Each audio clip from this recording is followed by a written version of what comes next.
gostoso, não tá, irmãos? Tirei esse paletó do armário.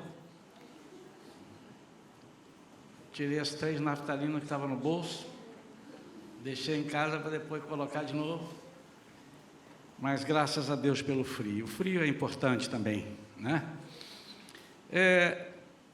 Eu queria convidar você a abrir a sua Bíblia, mesmo que seja para lermos um versículo apenas. Apenas um versículo. E,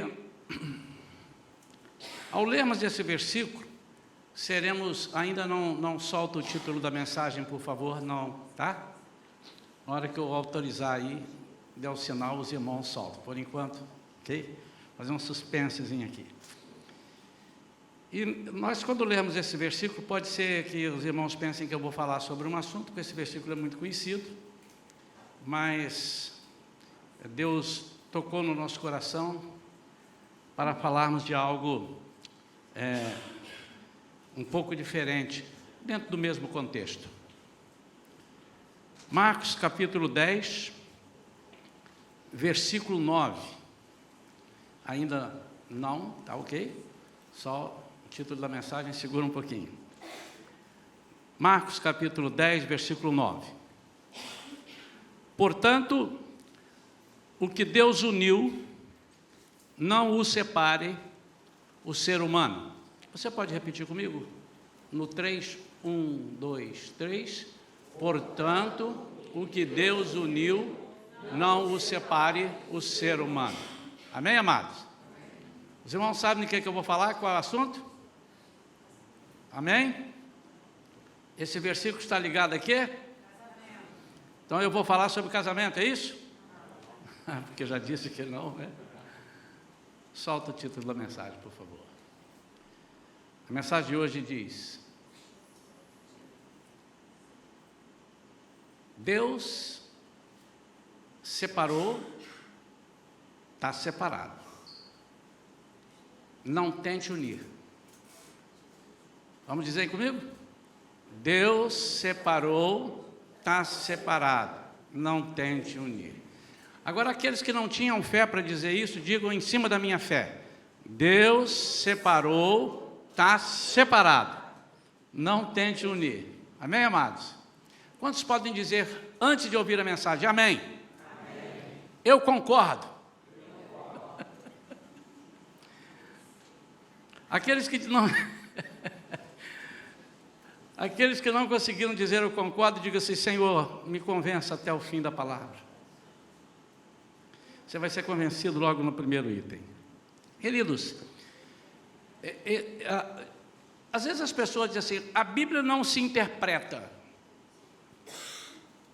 O sentido da interpretação, você não pode dar a sua interpretação, né? Mas interpreta-se, e ela está trazendo coisas que são explícitas, e o pastor aqui, os irmãos gostam, às vezes brincam comigo e dizem assim: nas entrelinhas, pastor, eu gosto de ler as entrelinhas, eu gosto de imaginar o contexto.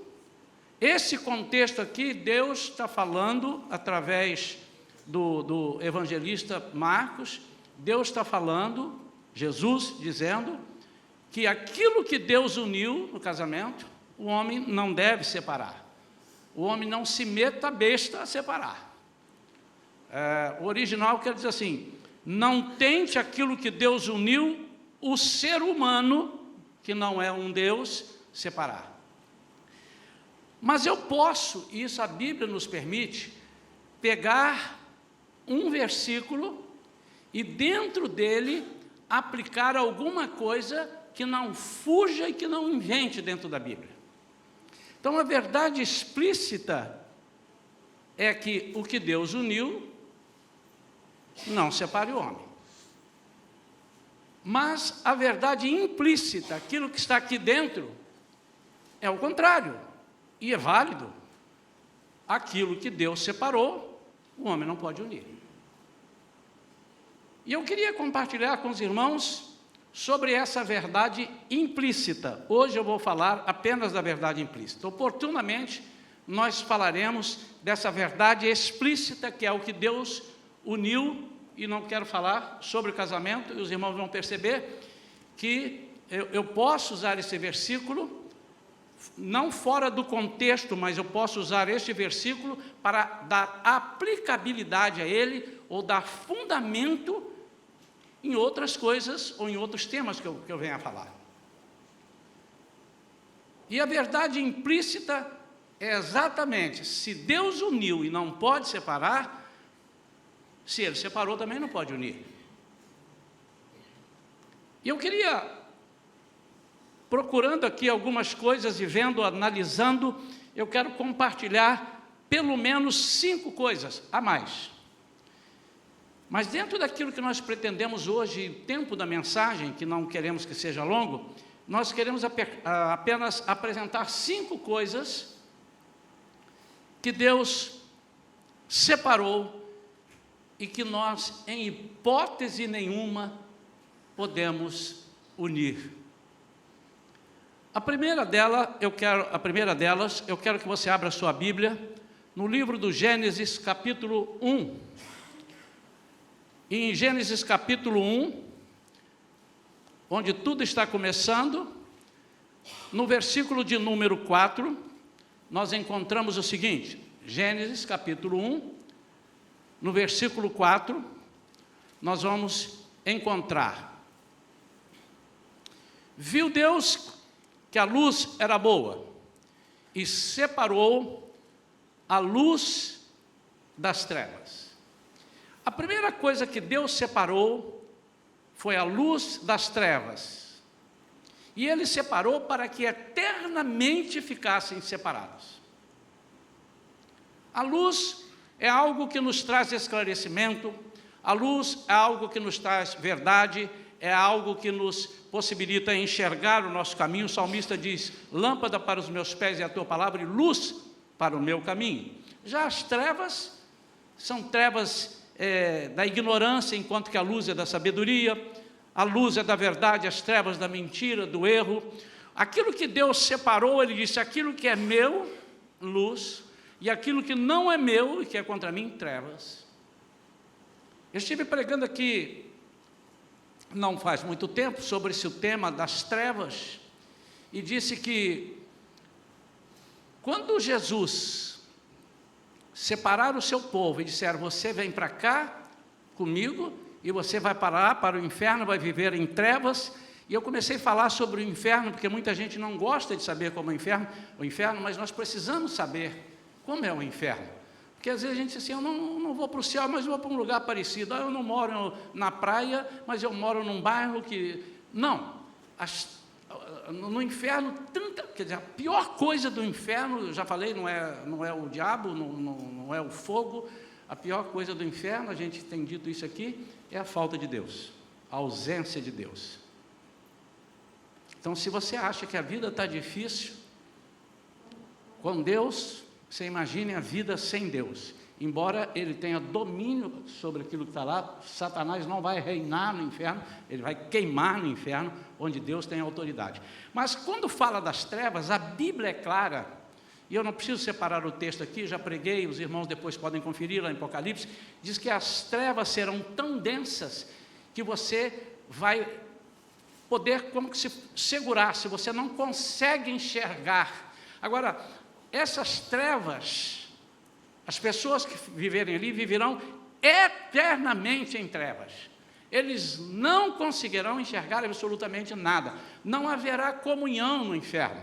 Então, quando ele faz a separação entre a luz e as trevas, ele está dizendo que aquele que foi chamado para a sua gloriosa luz, ele jamais poderá voltar para as trevas e depois ele vir para a luz e ele fazer como se a vida dele fosse luz e trevas ao mesmo tempo, porque ele separou a luz das trevas. E note, irmãos, que logo no início, Deus começa a separar as coisas, nós vamos ver aqui. Isso nos ensina que, ao aceitarmos Jesus, nós não devemos perder tempo, nós devemos começar a nos separar de tudo aquilo que era trevas, para alcançar e ficar o tempo todo na luz. Eu já ouvi pessoas dizendo, por exemplo, fulano aceitou Jesus, chegou aqui, vamos ter calma com ele, vamos ter calma, deixa ele se aclimatar primeiro, depois a gente vai ensinando. Isso é um erro muito grande, porque ele não vai ser luz, porque não está sendo ensinado a ser luz, e vai ser trevas no meio da luz.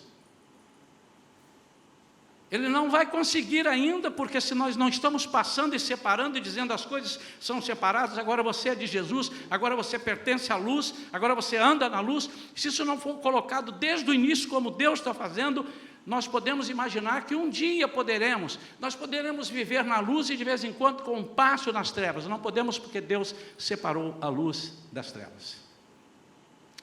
Segunda coisa que Deus separou, está em Gênesis ainda, capítulo 1, versículos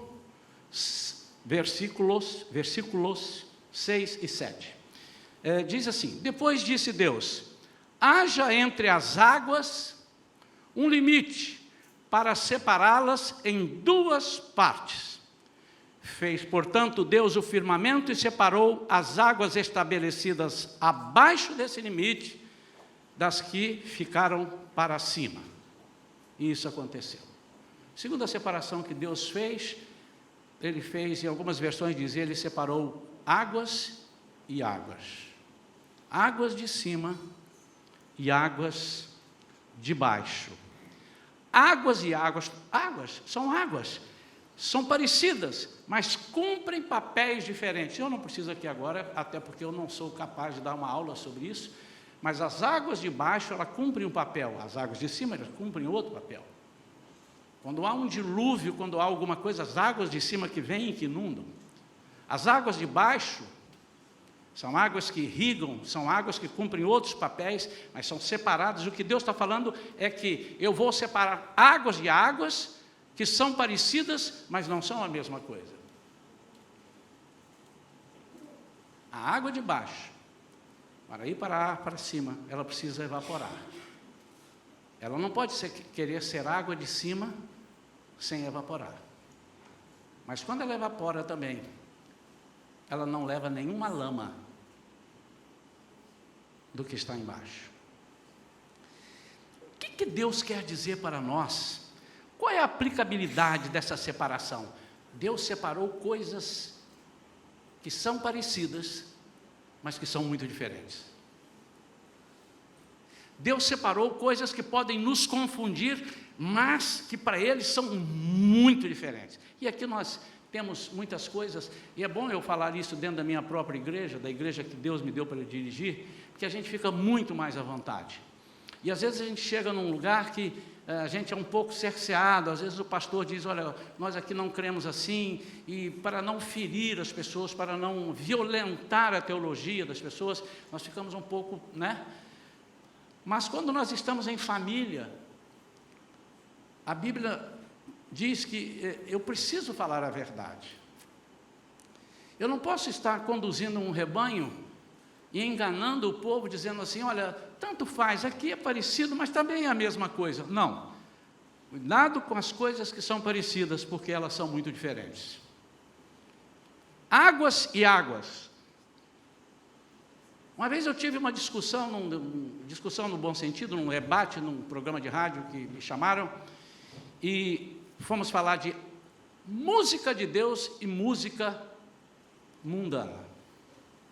E alguém teve a coragem de dizer que toda música é de Deus. Até aquelas que você ouve e tal, e tem palavrão, e tem não sei o que é essa música. Eu não estou falando de melodia, eu estou falando da canção da música. As músicas de Deus e as músicas mundanas são diferentes. Porque as músicas de Deus, elas são feitas para adorar e louvar o nome de Deus. E as músicas que não são de Deus podem ser até bonitas, mas elas não são feitas inicialmente, em sua maioria, e com grandes propósitos, de servirem a outros deuses. Há tipos de músicas que nós nem podemos dizer que são músicas, mas há mais coisas. Festas e festas. Tem as festas de Deus e as festas que não são de Deus. E se nós começarmos a estudar, e muita gente conhece, já se leu, já se pregou sobre as festas. O judeu é um povo muito festeiro, era um povo muito festeiro, até hoje, mas como ele gostava de festa. E todas as festas, absolutamente todas as festas, tinham como centro a adoração a Deus. Todas as festas tinham como propósito servir a Deus. Mas as festas do mundo não necessariamente são assim. E elas são muito parecidas, porém são totalmente diferentes. E às vezes nós imaginamos, porque estamos numa festa alegre, e o ambiente está muito alegre, aquele ambiente é de Deus. Mas não é de Deus, porque Deus não está sendo adorado ali. E aí, irmãos, quando nós temos as festas e olhando, já houve um momento de alguém pregar isso e trazer na escola dominical, mas eu convido você depois a dar uma lida em Apocalipse sobre o sentido das festas. As festas que eram feitas, como Deus, tendo como Deus o centro de tudo, eram festas com um propósito exclusivo de agradar a Deus, algumas delas ditas por Deus como que teriam que ser feitas. Como é que a pessoa pode dizer para nós que uma festa onde outros deuses são adorados, o centro delas são outros deuses, são festas iguais? E eu posso estar numa ou posso estar noutra, dependendo do meu coração. Não, porque Deus separou águas e águas. E Deus separou festas e festas. Deus separou músicas e músicas. Deus faz separação em muitas coisas que nós achamos que não tem nenhum perigo. Isso é muito perigoso. Porque o dia que a peste daquela festa mundana vier sobre a terra, sobre o lar de alguém, afetará certamente, assim como as outras abençoarão a nossa vida, essas festas, essas pragas afetarão a nossa vida. Para Deus, é muito importante que nós saibamos fazer a diferença entre festas e festas, músicas e músicas, ambientes e ambientes.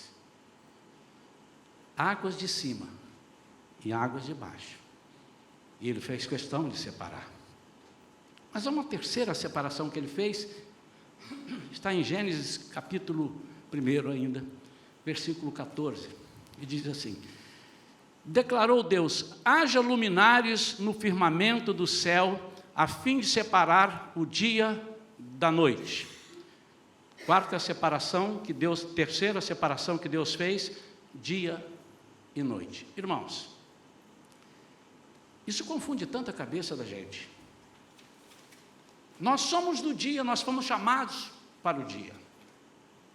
O significado bíblico de um batismo, por exemplo, de uma pessoa, é o nascer de um novo dia. Quando Jesus fala com Nicodemos que ele precisava de nascer de novo, ele está dizendo, você precisa começar tudo de novo, você precisa deixar as coisas próprias da noite para passar para o dia. O maior luar que possa existir não fará da noite o dia. O fato dele poder, vamos supor que clareie e que pareça um dia, não é o dia, é a noite, porque Deus separou o dia da noite. Todavia, o maior eclipse do mundo não poderá fazer do dia à noite. Poderá ficar escuro por um tempo, mas ele não transforma o dia em noite, porque Deus separou o dia da noite. E o que significa isso? Nós somos do dia, nós não somos da noite. As coisas próprias da noite são coisas aliadas a trevas, aliadas a sofrimentos. Em João capítulo 9, versículo 4 diz, trabalhe enquanto é dia, a noite vem quando ninguém mais poderá trabalhar. Obviamente que os irmãos devem estar doidos para dizer assim, pastor, mas o meu trabalho é de noite, eu trabalho de noite. Isso aqui é um significado profético. Os problemas da noite abafam a nossa vontade de sermos dia. Em 1 Tessalonicenses, versículos 5 e 7, diz que os que se embebedam de noite. A embriaguez que ele se refere aqui é o embriaguez de gostar e se embriagar das coisas da noite, das fraquezas da noite, das dificuldades da noite. Mas Deus separou o dia da noite e Ele nos chamou para a sua gloriosa luz, nos chamou para sermos dia. E por isso nós não podemos unir noite e dia. O que é unir noite e dia? Unir noite e dia, por exemplo, é quando eu trago para mim a responsabilidade dizendo, eu sou dia, eu nasci de novo, eu sou servo de Deus, e eu posso fazer essas coisas, eu posso habitar nesse lugar da noite, eu posso estar no lugar onde a noite, irmãos, eu não estou falando dessa noite aqui, eu posso habitar, senão não teria o culto da noite hoje, só de manhã, eu posso habitar, eu posso estar aqui, porque na verdade, a diferença é que eu já sou de Deus, o importante é o meu coração, cuidado com isso, irmãos. Porque se nós somos do dia, nós não podemos estar na noite. Porque Deus fez separação entre o dia e a noite. Quantos irmãos estão entendendo? Se eu for esmiuçar muito essa palavra, ela vai delongar. Um dos maiores problemas que nós pastores enfrentamos, e eu já tive isto aqui na Igreja Shalom, colegas conversam conosco, é de receber as pessoas que chegam para a igreja, e você convencer essas pessoas que elas não estão mais da noite, elas não são da noite, elas são do dia. Há pessoas que chegam, e chegam de mansinho, aceitam a Jesus e aceitam com uma alegria muito grande no coração, e daí a pouco, ele começa a querer transformar o ambiente em noite. E como é difícil dizer para a pessoa, mas é uma das tarefas mais difíceis, converse com o pastor, qual é uma das coisas mais difíceis? É você fazer com que a pessoa deixe o Egito, deixe a noite, deixe os problemas. Aquelas que chegam, convencer, você não está mais na noite, isso agora não te pertence mais. São pessoas que às vezes pensam, por eu estar numa igreja, ou por eu estar adorando a Deus aqui, eu também sou imune a algumas coisas da noite. Não, porque Deus separou o dia da noite. Gostar das coisas da noite é gostar das coisas que nos atrapalham do dia.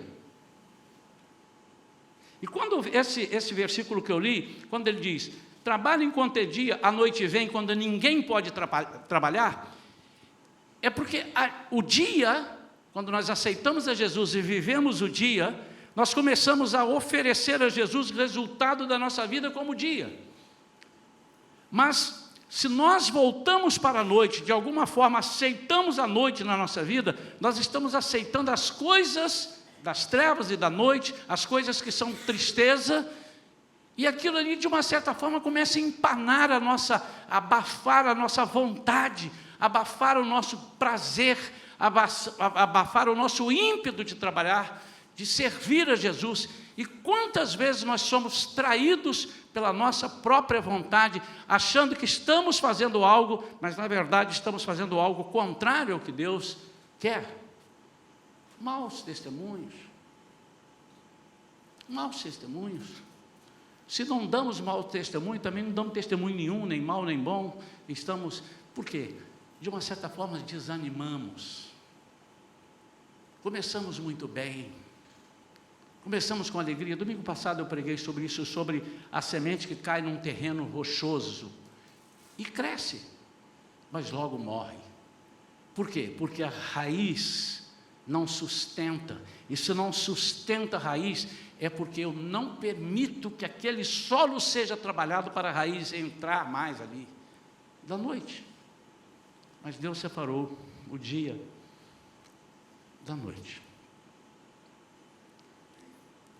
A quarta coisa que Deus separou está em Êxodo capítulo 8, versículo 23.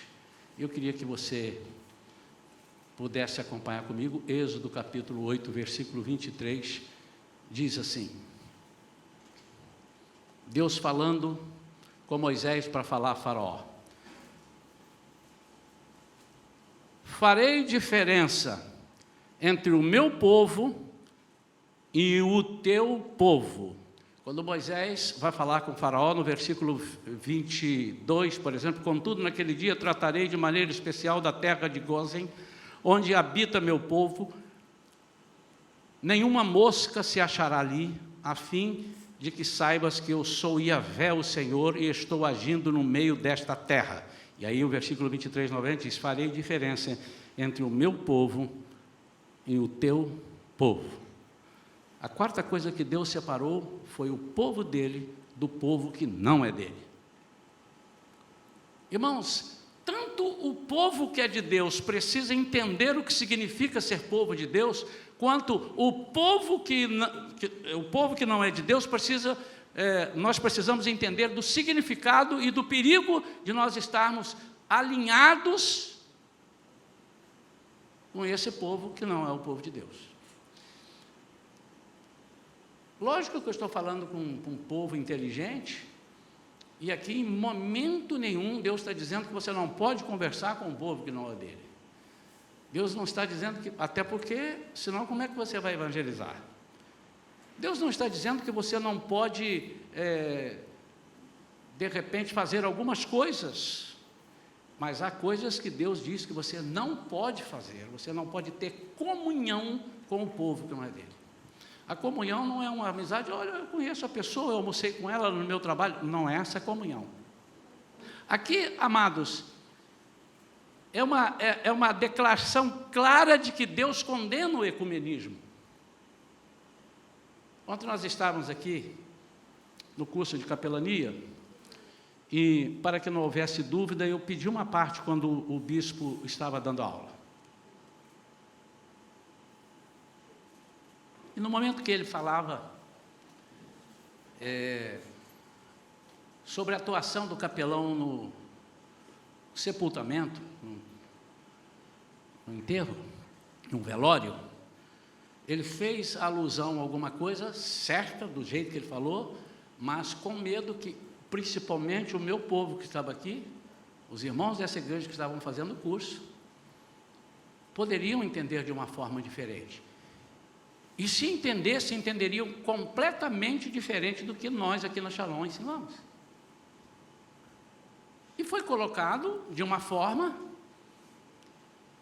que nós evitássemos criar uma confusão, por exemplo, quando estivéssemos num velório, em que a pessoa que faleceu é uma pessoa que a família, um é espírita, o outro é macumbeiro, o outro é crente, o outro é católico. E pareceu, não foi isso que ele disse, e eu, antes que tomasse aquilo, eu tomei a palavra e disse, olha, o nosso ensinamento aqui é assim, e ele disse exatamente isso. E ele deu uma caprichada e todos entenderam. E os irmãos que estão aqui, que fizeram a capelania, entenderam. Foi quando se disse, pareceu-se dizer, que nós, num culto, devemos fazer juntamente com o espírita, juntamente com o macumbeiro, juntamente com o católico, nós quatro fizéssemos o culto, porque tem parte de toda a lei. Eu disse assim, só um minutinho, nós não agimos dessa forma. Respeitamos todos eles. Até que ele disse, não, mas eu faria diferente. Nós deixamos que eles façam, os parentes são assim, e nós fazemos o nosso, pedimos licença, saímos e vamos embora. Isso aí está correto. Também não vou deixar de entrar ali, porque tem católico aqui, tem espírito ali, tem isso aqui, tem... Não, nós não é isso que a Bíblia nos ensina.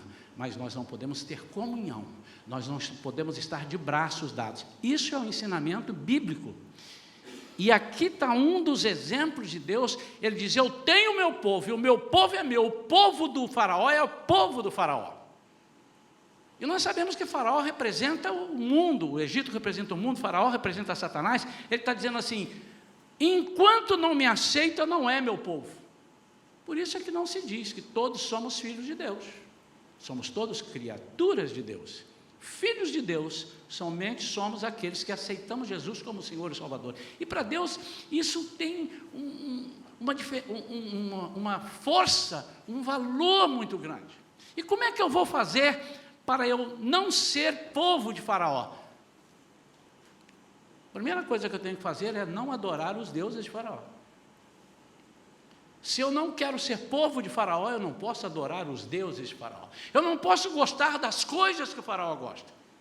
Eu não posso ter prazer nas coisas que Faraó gosta. Por quê? Porque Deus separou o povo dele do povo de Faraó. Deus separou aquele que é dele daquele que não é dele. Irmãos, eu vou repetir, isso não se trata de nós termos contato com as pessoas, pelo amor de Deus, isso não se trata de nós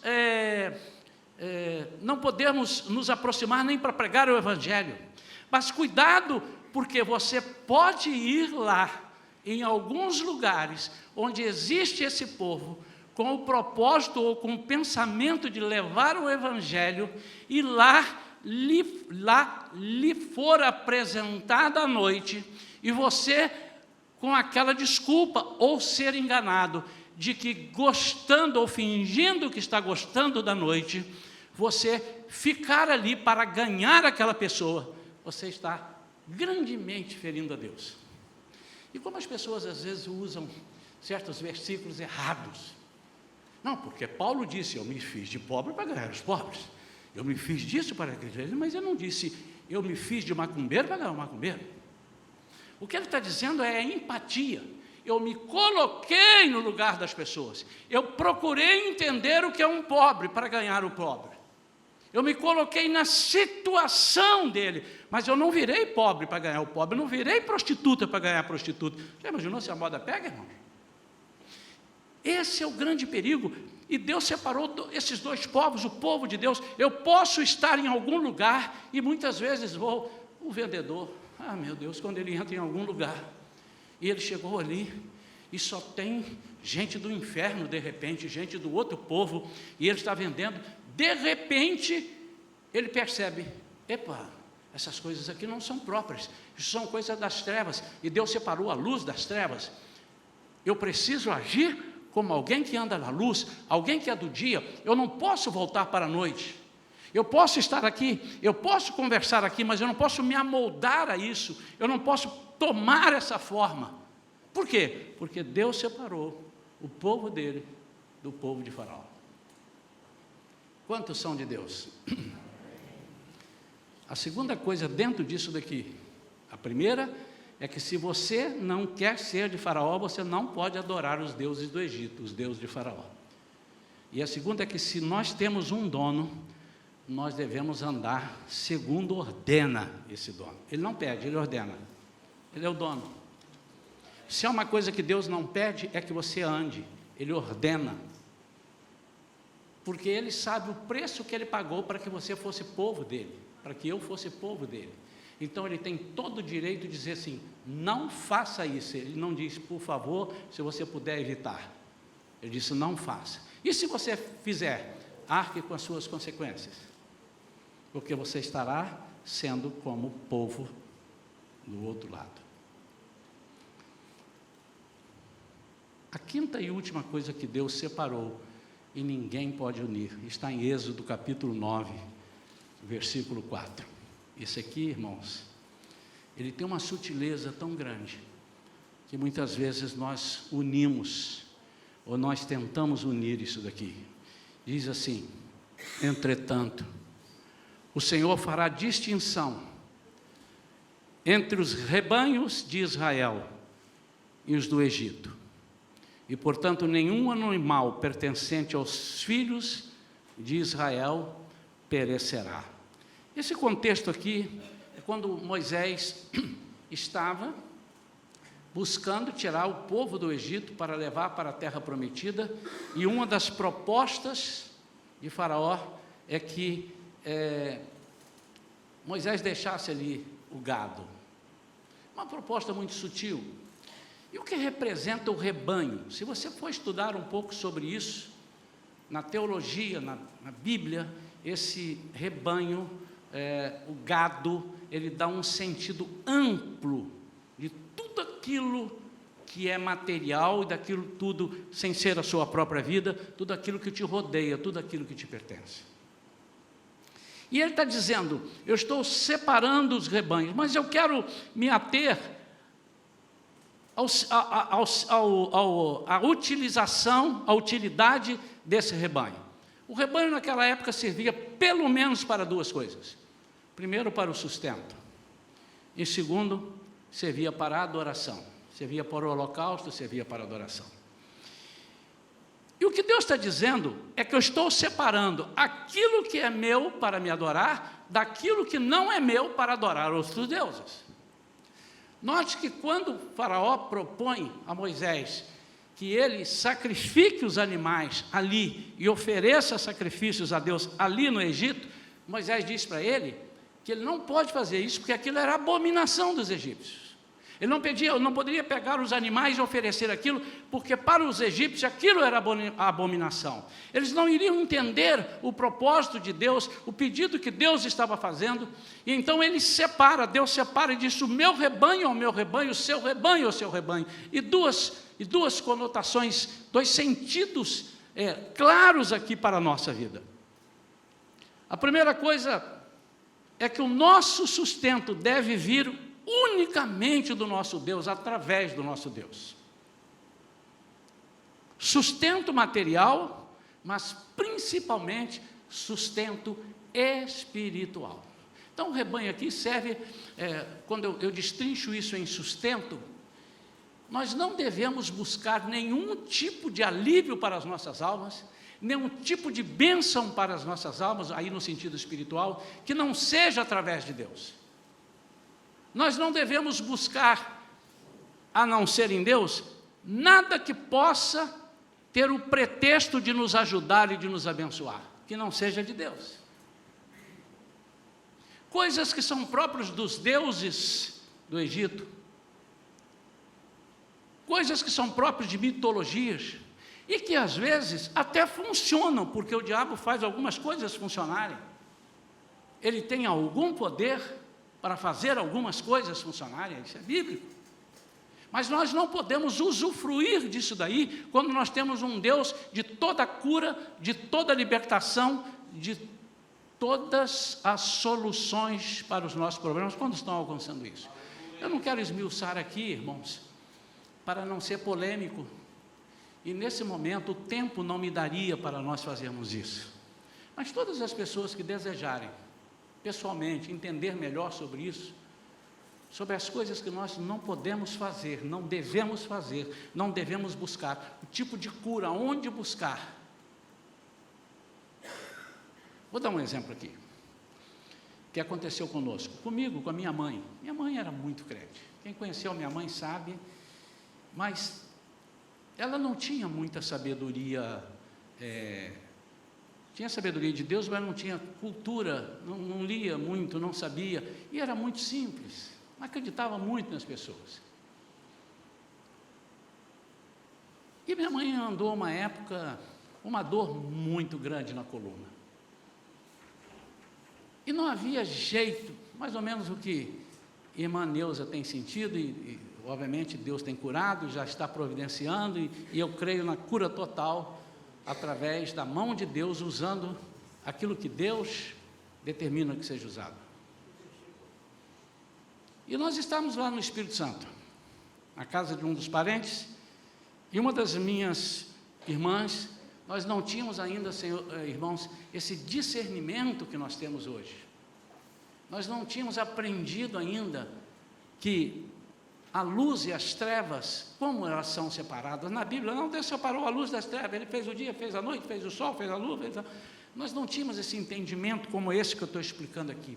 As coisas que Deus disse, não mexa mais lá, não entre ali, não faça aquilo, nós não tínhamos muito, nós andávamos muito misturados, achávamos que, se eu sou crente, o importante é o que está no meu coração. Então a gente entrava em ambientes que achava que não tinha nenhum problema, e isso não é bíblico. E a minha irmã, naquela altura também não era, éramos todos crentes, mas assim, muito superficiais. E ela disse: há uma mulher aqui numa cidade próxima, e essa mulher, ela faz uma massagem. Talvez por isso nós não ligamos. Ela faz uma massagem, mas vem gente do Brasil inteiro. Chega lá, passou no Fantástico há um tempo atrás. E ela você deita ali, ela faz uma massagem, etc, etc, etc, e a pessoa sai dali, mas que completamente, se não curada, quase curada, aliviada demais. Nós fomos para lá.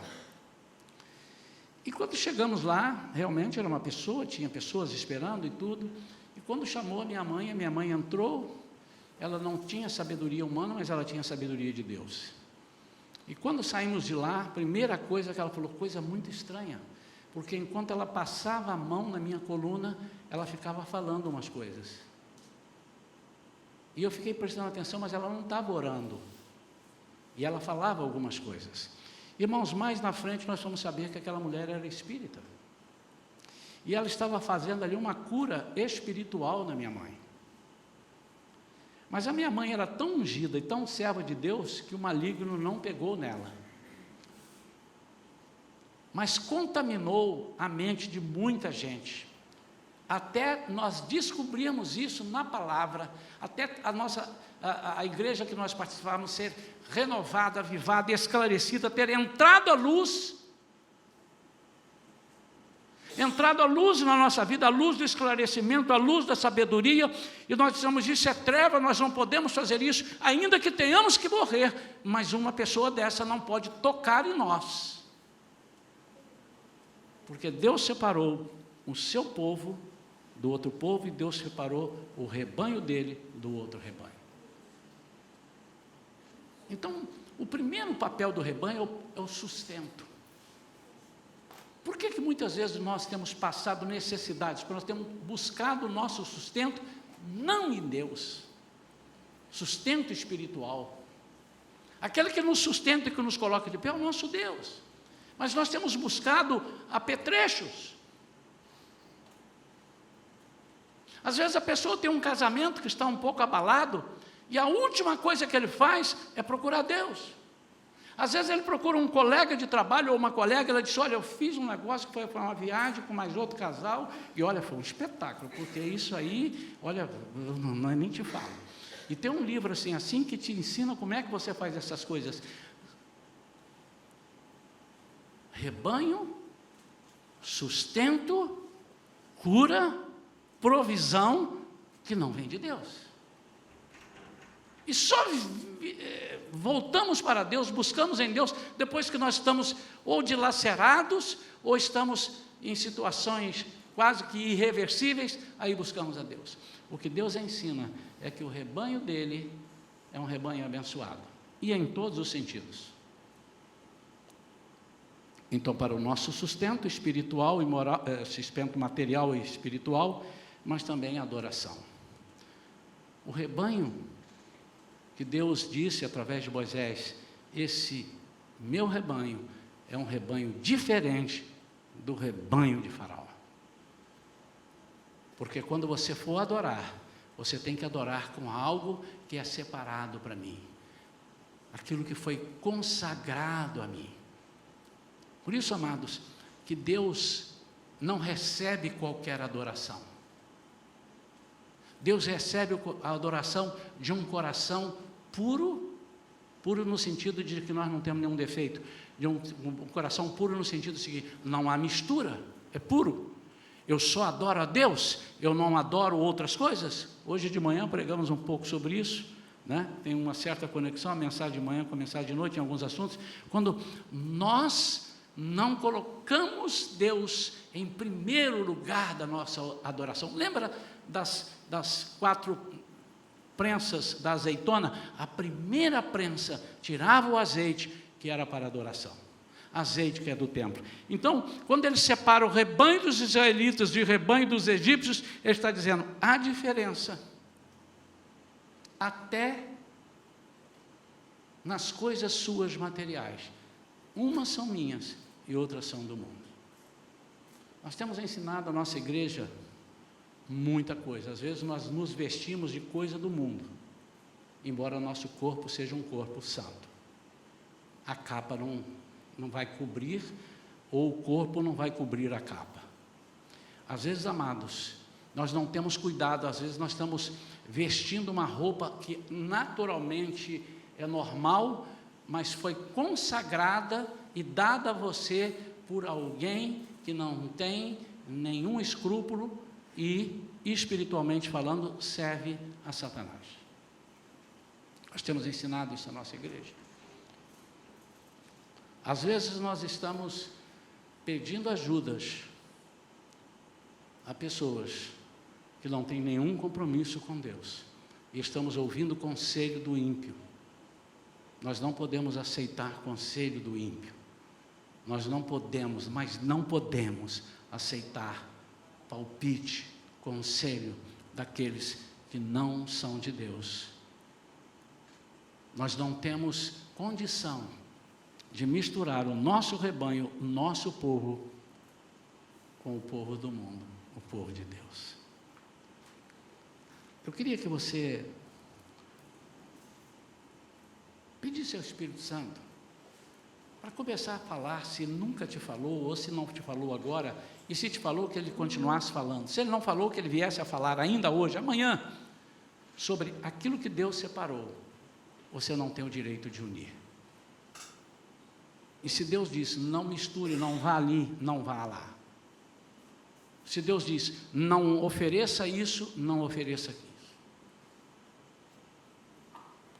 Se Deus tem trazido você para a luz, por que você vai voltar para as trevas?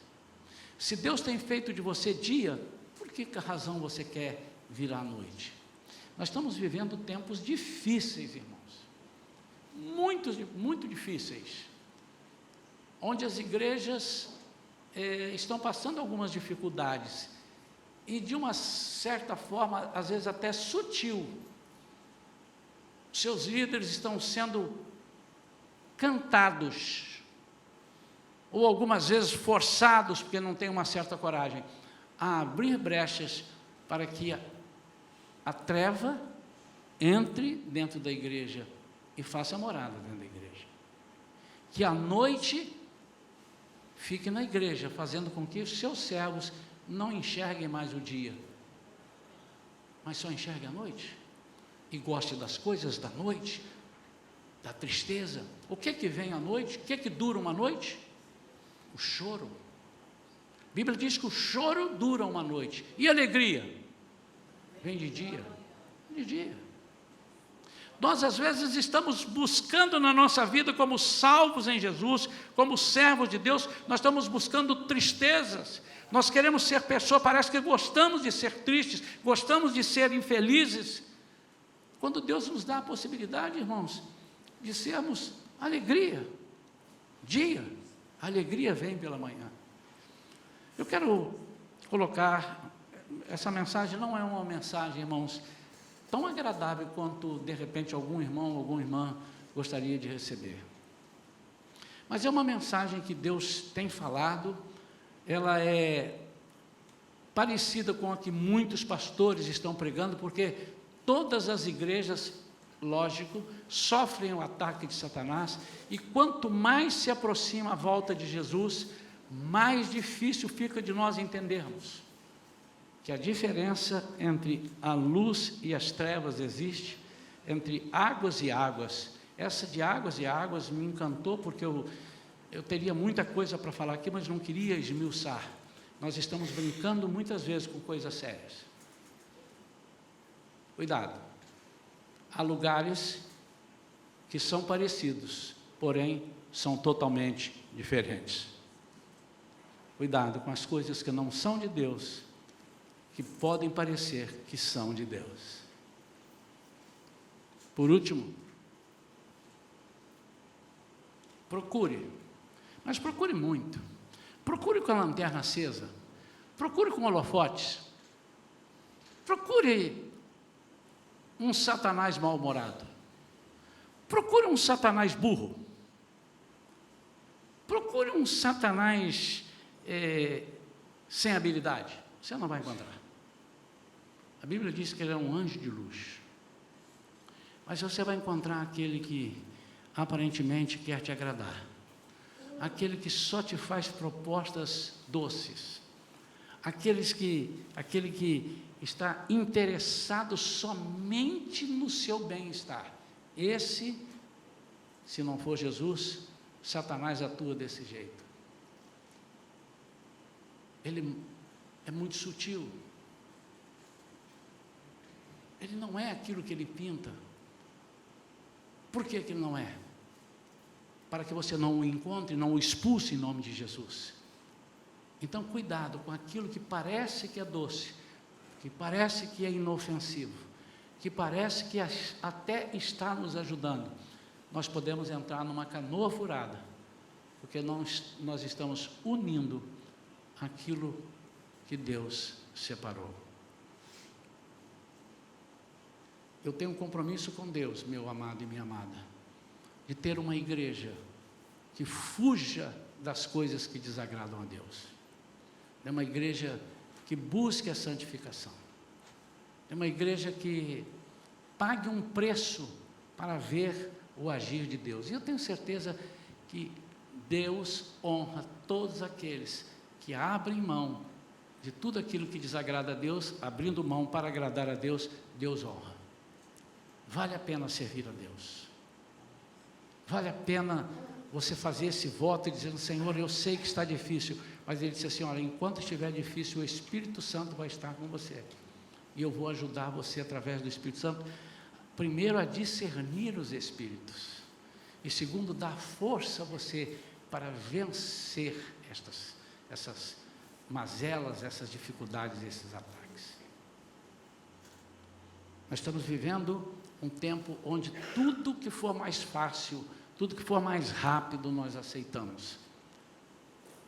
E embora o Evangelho seja uma coisa muito simples, o Senhor quer que nós tenhamos força para resistir às astutas ciladas do inimigo. Ele tem ciladas astutas, mas nós temos o Espírito Santo que nos dá a vitória, no nome de Jesus. Amém? Graças a Deus. Vamos falar com Deus.